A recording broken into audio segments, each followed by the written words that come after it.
नमस्कार, welcome back to Hariom inspires India. साथियों, Korean peninsula एवं सी ऑफ जापान के आसपास जो है कल से हलचल देखने को मिल रही है।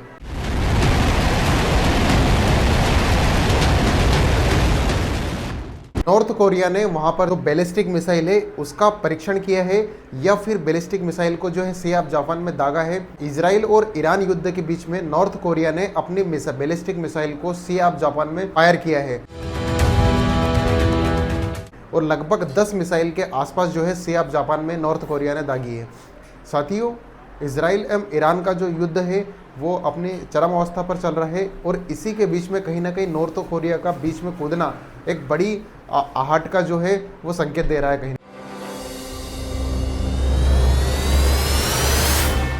और इसी के बीच में नॉर्थ कोरिया का कहीं ना कहीं बीच में कूदना नॉर्थ कोरिया यानी कि सी ऑफ जापान में हलचल का जो है कहीं ना कहीं एक बड़ा संकेत या फिर युद्ध एक और नए युद्ध का जो है एक संकेत की ओर इशारा कर रहा है। तो ये खबर कल ही आ चुकी थी कि नॉर्थ कोरिया फायर से 10 ballistic missiles around sea of Japan, यानी कि इसके चलते कहीं ना कहीं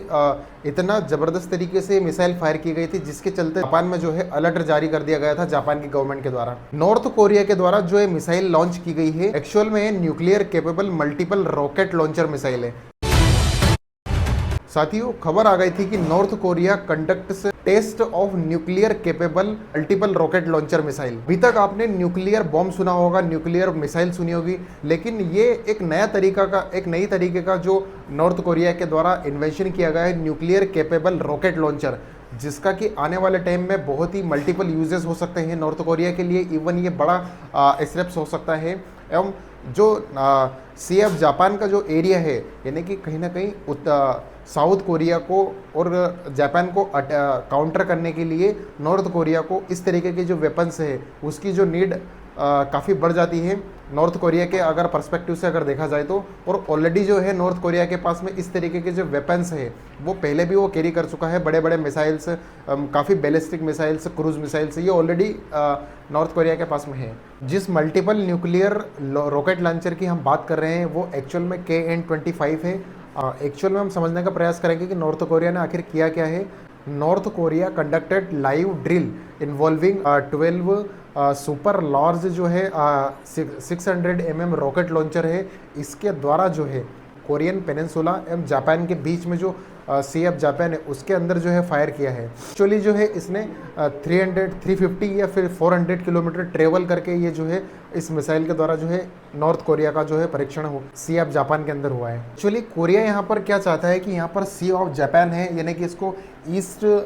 सी भी कह सकते हैं हम। यहाँ पर जो अटैक करने का जो इसका रीज़न है, यहाँ पर जो मिसाइल टेस्ट करी, इसका मुख्य रीज़न ये है इजराइल, ईरान और अमेरिका के बीच जो एस्केलेशन चल रहा है इसमें ईरान जो है अमेरिका के जितने भी एसेट्स है अदर कंट्रीज़ में जो चाहे मिलिट्री बेसिस हो अमेरिका के, उन बेसिस को जो है लगातार टारगेट करके ईरान डिस्ट्रॉय कर रहा है और उन अमेरिकन एसेट्स को जो है ईरान ख़त्म कर रहा है। तो अभी एक्चुअल में क्या हो रहा है कि यहाँ पर अमेरिका ने कहीं ना कहीं एक तरीके से प्रोटेक्शन दे रखा था साउथ कोरिया को, यानी कि एक नॉर्थ कोरिया एक साउथ कोरिया। अब साउथ कोरिया से क्या हो रहा है कि यहाँ पर जो मिलिट्री एसेट्स थे वो अमेरिका जो है मूव कर रहा है अदर कंट्रीज़ में, या फिर जहाँ पर भी जो है ईरान को काउंटर करने के लिए कहीं ना कहीं साउथ कोरिया से अमेरिका ने अपने जो एसेट्स है, चाहे मिसाइल लॉन्चर हो चाहे रॉकेट लॉन्चर हो, जो भी मिलिट्री इक्विपमेंट है उनको मूव करवा रहा है। ऐसे में क्या हो रहा है कि यहाँ पे कि नॉर्थ कोरिया इस बात का ध्यान रखते हुए, इस बात को अपॉर्चुनिटी में देखते हुए कहीं ना कहीं, या फिर एक तरीके से यूँ भी कह सकते हैं कि खौफ का माहौल पैदा करने के लिए भी जो है सी ऑफ जापान है इसमें जो है कंटिन्यूसली मिसाइल का परीक्षण कर रहा है। एक अपॉर्चुनिटी के तौर पर जो है नॉर्थ कोरिया ऐसा कर रहा है और एक तरीके से ऐसे भी देख सकते हैं हम कि कहीं ना कहीं खौफ फैलाने के लिए जापान के अंदर और साउथ कोरिया के अंदर भी नॉर्थ कोरिया इस तरीके की चीज़ें जो है वो कर रहा है सी ऑफ जापान में। यहाँ पर जो छोटे छोटे आइलैंड्स बने हुए हैं यानी कि ये जापान के आइलैंड्स है, इनको कहीं ना कहीं टारगेट करते हुए इसका जो है परीक्षण किया गया है। यूएसए ने ये प्रेडिक्शन नहीं किया था कि ये वॉर इतने दिन चलने वाली है।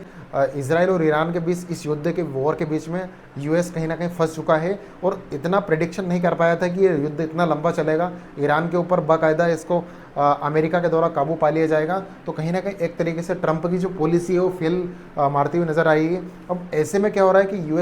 यूएसए के जितने भी एसेट्स हैं, मिलिट्री इक्विपमेंट्स है, मिलिट्री बेसेस है, इनको जो है कहीं ना कहीं बड़ा नुकसान हो रहा है। और ऐसे में यूएस जो है वो